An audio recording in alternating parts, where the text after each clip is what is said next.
Hey, shalom, shalom, shalom. First and foremost, I'd like to say Barakatah, Yahweh, Wa Yahweh Shai, Ba'asham, Rakah, Kadash. Double honors to the apostles and elders of Great Millstone. Salutations to the sincere Aki. I'm pushing this truth with no due diligence and sincerity. We all know what's going on. It's exciting times, man. Iran is firing back upon the West and showing that they ain't gonna take Israel and America's fuckery laying down, man. Hey, and those Iranians, the ancient Persians, man, good on them. Good on those heathen, man, taking it to Esau because everybody's tired of the so-called white man and his bullshit, man. And these devils are gonna realize that they're not as powerful and not as revered as they really think that they are. This is the book of Revelations, the 11th chapter, and I'm going to go straight to the 14th verse. The second woe is past, and behold, the third woe cometh quickly. The word woe is an old English word meaning destruction. That Revelations 11 and 14 is saying that the second world war has passed, and the third world war cometh quickly. And that's, according to Yahweh Bashim Yahweh Shai's timeline, because yes, you know, since World War II, people have died. There's been multiple generations, and there's been skirmishes on the earth throughout, but not anything significant enough to be classed as a quote unquote world war with multiple different nations taking sides, on the different sides on the axes and fighting each other. But in Yahweh Shai's time, one day with the Lord is as 1,000 years to man. 1,000 years is like one day to the Lord, man. And like, trust and believe, it's not that long ago, even really by our standards, that World War II occurred, man. And this third world war is going to cause World War III to be fought with sticks and stones. You see, it's going to be an extremely evil time. But these evil times are necessary in order for Yahweh Shai's kingdom to come through into fruition. Matthew the 24th chapter and verse 4. In fact, let me start from verse 3. And as he sat upon the Mount of Olives, the disciples came unto him privately, out of the way of everybody else, saying, Tell us, when shall these things be, the prophecies that Yahweh spoke about, man, regarding the end of this kingdom, and what shall be the sign of thy coming and of the end of the world? And Yahweh answered and said unto them, Take heed, so be careful that no man deceive you. For many shall come in my name, saying, I am Mashiach, and shall deceive many. So there's going to be loads of false anointeds, right? And ye shall hear of wars and rumors of wars. See that ye be not troubled, for all these things must come to pass, but the end is not yet. So you're gonna hear stories and claims of wars being fought in different locations, and some of them will actually be real. In 2026, we're sat here watching on YouTube, and I'm gonna play a bit of a video in a minute. Israel and America attacking Iran. You're seeing Iran attacking US bases and complicit nations like the UAE, Azerbaijan, Kuwait, Qatar, and all of that in the region, Saudi Arabia, and ultimately, they're not even rumors no more. We're literally seeing declarations of war, missiles being fired into other territories, man, right in front of our eyes. It says, for all these things must come to pass, but the end is not yet. And we know, despite Iran blasting America's allies to hell, despite Donald Trump threatening a ground invasion and wanting to conquer Iran for the United States of Epstein, it's not going to spread into World War III, which then turns nuclear until the chip comes, man. Because the chip written up in Revelations, the 13th chapter and the 16th verse, is one of the pivotal scriptures, man, that needs to occur on a mass national scale, international scale, yeah, before the World War III kicks in. But we know through the signs that we are extremely close. Matthew 24 is jumping off the page, popping off like popcorn, like Apostle Ricard would say. Yeah, for all these things must come to pass, but the end is not yet. For nation shall rise against nation and kingdom against kingdom. We're not seeing it. Israel, the least of the flock, drawing America out. You got Iran retaliating, and they're fighting against the UAE, Saudi, Kuwait, Qatar, Dubai. For nation shall rise against nation and kingdom against kingdom. And then, there's that split between the Sunni and the Shia, and those Shia Muslims, those motherfuckers will blow themselves up for their for their moon god, man. They'll blow themselves up for jihad. They don't give a fuck. They'll fight to the death. America picked the wrong nation. They ain't learned from Iraq and Afghanistan. And America's going to lose this war, man, because the Iranians are using like cheap technology to take out multi-million-pound infrastructure of America and Israel, man. They're bombing, they're attacking missiles, American missiles and facilities that cost multi-millions of dollars, yeah, of taxpayers' money, and they're using like £10,000, £50,000 drones, $50,000 drones and equivalents. The nation shall rise against nation, and kingdom against kingdom, and there shall be famines and pestilences and earthquakes in diverse places.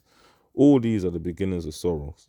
Then shall they deliver you up to be afflicted and shall kill you, and you shall be hated of all nations for my name's sake, because this earth is evil. They hate truth, they hate Yahweh Hashem Yahushua. Yeah, and if they hated our Lord, then guess what? They're gonna hate us too. But it's all good. Let them, because at the end of the day, we'd rather be hated for the truth than love for conforming and adapting to the lies of the society, man.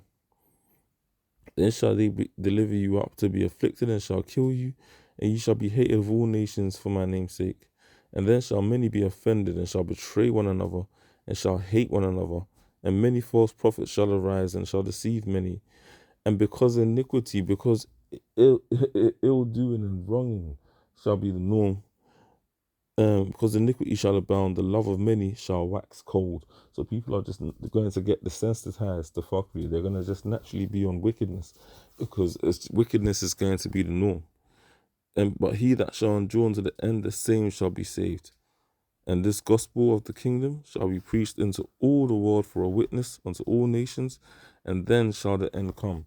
So basically, there's a lot that's going to be going on simultaneously. You're going to have wars popping off like in little silos. You're going to have false prophets out there. You're going to have people desensitized, and the normal way of the people being that of wickedness. We're going to need to be enduring and having faith. You're going to have situations where the gospel is also going to be preached throughout the world, throughout the web, the world wide web. And ultimately, man, in the midst of all of that, situations like this are going to be popping off. Every day it seems this war spreads somewhere new. Today it was the Azerbaijani enclave of Nakhchivan, an airport terminal hit by an Iranian drone. Then a second strikes nearby, that one close to a school. Children's screams audible from inside. 4 people were injured in the attack, which Azerbaijan says came after it had agreed to help Iran evacuate its diplomats from Lebanon. In return for all of this, to strike Nakhchivan in an ugly, cowardly and shameless manner, this stain will never be erased from their ugly and unsightly face. But Iran seems to be seeking maximum chaos and disruption. Azerbaijani airspace had been acting as a narrow diversion route for air traffic trying to avoid wars in Ukraine and Iran. Shipping traffic also under Iranian assault. 2 oil tankers attacked today in the northern Gulf. Lloyd's insurance market says 1,000 ships, $25 billion worth, are currently stuck in the Gulf, with Iran reiterating that it controls the narrow Strait of Hormuz. And another You get the point. There's attacks everywhere, right? And another attack this afternoon on Bahrain. Missiles targeting a refinery belonging to the national oil company. My God. The fear in the region that Iran will still be able to launch drones, even as its missiles and launches are depleted and destroyed. And to someone who knows something about Iranian-designed Shahed drones, Volodymyr Zelensky confirming today that the US administration, so capricious in its own assistance to Ukraine, had asked for Ukrainian help in defending against drone attacks in the Middle East. Qatar, Emirates, Bahrain. He said he'd been talking with all Middle Eastern leaders, conversations that showed everyone needed air defense. Ukrainian specialists, he said, were on the way. Look at this fucking look at this fucking guy, man. Money laundering diva, another shill of the elites. But anyway, regardless, right? What you gotta understand is this man, Esau Edom, is the man of war. He's a man of the field, and he lives by the sword.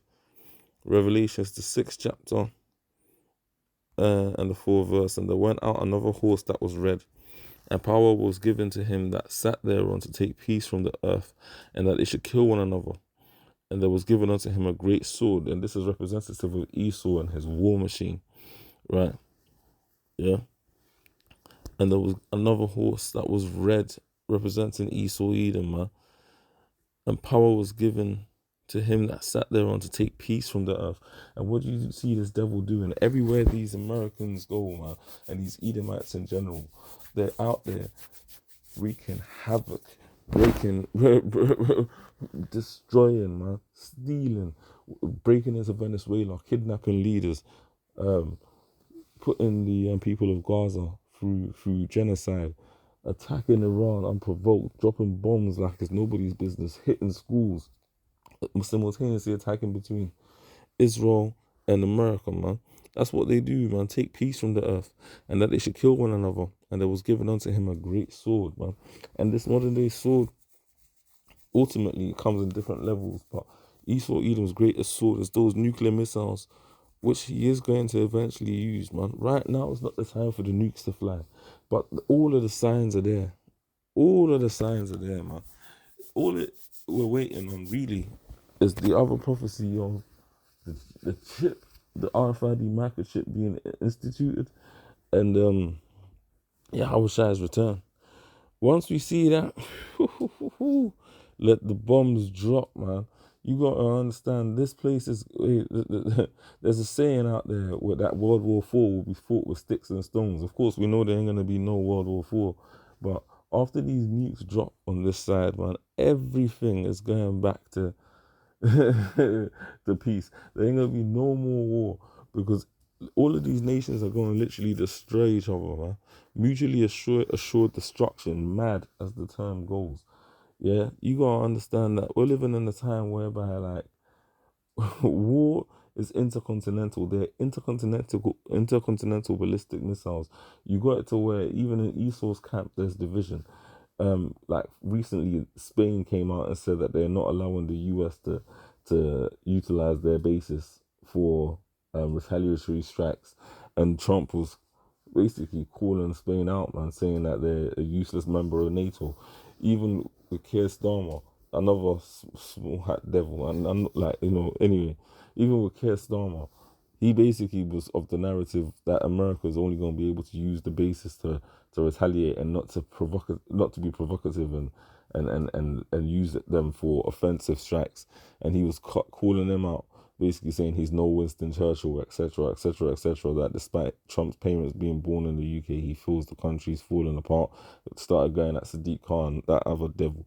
But ultimately, yeah, there's divisions, there's cracks in the armor, man. There's real cracks in the armor, and Iran is doing their thing. They are dropping bombs, man. They're dropping missiles, normal missiles as it stands, on the American bases in the Middle East. They're attacking America's allies. They've closed the Strait of Hormuz. They're gonna disrupt the American and global economy, cause prices to skyrocket. It's gonna put pressure on China and Russia to act, Magog and Moab to act, Magog and Moab to act. And you read Ezekiel the 38th chapter, those are some of the nations that are going to be guards onto smaller nations like Iran. Iran is mentioned in Ezekiel 38, right? Magog is the force that's going to be fighting primarily against America. They're mentioned in Ezekiel 38. You gotta understand that Moab is in there, man. We're in a beautiful time, man. A real beautiful time. And Yahushua spoke about these times. I mentioned it in the book of Matthew. He spoke about it throughout the Gospels, man. Luke the 21st chapter, right, verse 9. But when you shall hear of wars and commotions, be not terrified. Don't be worried. It's a beautiful thing, for these things must first come to pass, but the end is not by and by. Then he said unto him, nation shall rise against nation, and kingdom against kingdom, and earthquakes and that shall be in diverse places, and famines and pestilences. So real evil times, and evil, only an evil has come. Pursuant to Ezekiel, the 3rd chapter. And famines and pestilences and fearful sights and great signs shall there be from heaven. But before all these, they shall lay their hands on you and persecute you, delivering you up to the synagogues and into prisons, being brought before kings and rulers for my sake. And it shall turn to you for a testimony. Settle it therefore in your hearts not to meditate what you shall answer. The Lord's going to give us the Spirit. For I will give you a mouth and wisdom which your adversaries shall not be able to gainsay nor resist. And you shall be betrayed both by parents and brethren and kinsfolk and friends, and some of you shall they cause to be put to death. But even in death, we're not going to be it's not going to be possible to separate the elect from Yahweh from Yahweh. And you shall be hated of all men for my name's sake, but there shall not a hair of your head perish. In your patience possess ye your souls. It's going to be a time like no other, a real time of tribulation. But that's why the Lord has given us these faith boosters. He's showing us that He's gathering the host of the battle. He's getting these nations ready for war, man. The war of Yahweh Shaphat is happening in the Middle East, and so that then emboldens us. So when we got to go out here and prophesy the Lord's word, we're moved and we're vehement because we can see the Lord acting. We can see the judgment, man. What's coming? But Revelation is the 16th chapter and 15. Behold, I come as a thief. Blessed is he that watcheth and keepeth his garments, lest he walk naked and they see his shame. We're out here analyzing the scriptures against the latest news. We can see that the Persians, according to Ezekiel 38, are activated. We see Magog, even though they're trying to keep quiet, they keep letting out little utterances about the fact that they see what's going on and they're ready, man. They're ready. And he gathered them together into a place in the Hebrew tongue, Armageddon. Whew. Yo, the Lord is going to bring judgment, man. Let's see something.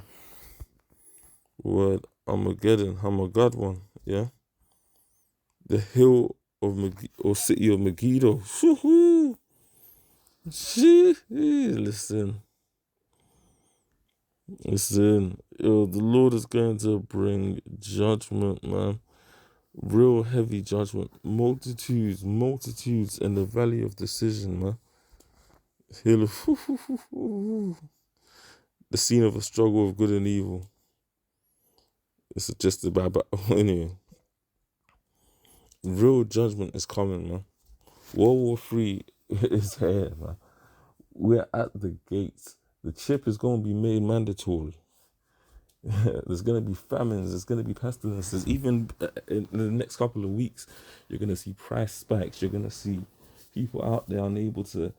Luckily for most people, we just come out of winter, but you're going to see people unable to fuel their cars, unable to buy gas and pay the bills, keep a roof over their head. There's going to be that, like in America, you've got Marines coming up against their leaders. Second Ezra's the 15th chapter, it speaks about the people rebelling against their leaders and their well-being in their hand. You're seeing Marine Corps, ex-soldiers calling out the leaders saying, we don't want another war for Israel, we don't fight for Israel. Hey man, everyone's getting tired of these small hats, man, and these Edomites in general, and it's a beautiful thing. Barakatah Yahweh Shem Yahweh Shai Shem Kwakadash, because even in these dire straits, man, we still are gonna stay strong and persevere.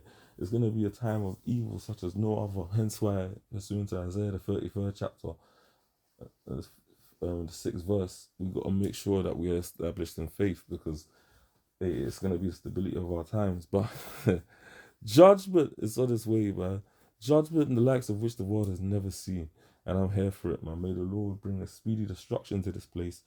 And may Lord willing, Yahweh Bashim, Yahweh Shai Ratazah, regardless of the tribulation, regardless of the torment, may we stay strong and endure unto the end, man. And Lord willing, we may be a part of that peaceable multitude that the Lord calls up to him. Lord willing, Revelation 7 be our destiny. Until the next time, Shalom, Kwam Yashala.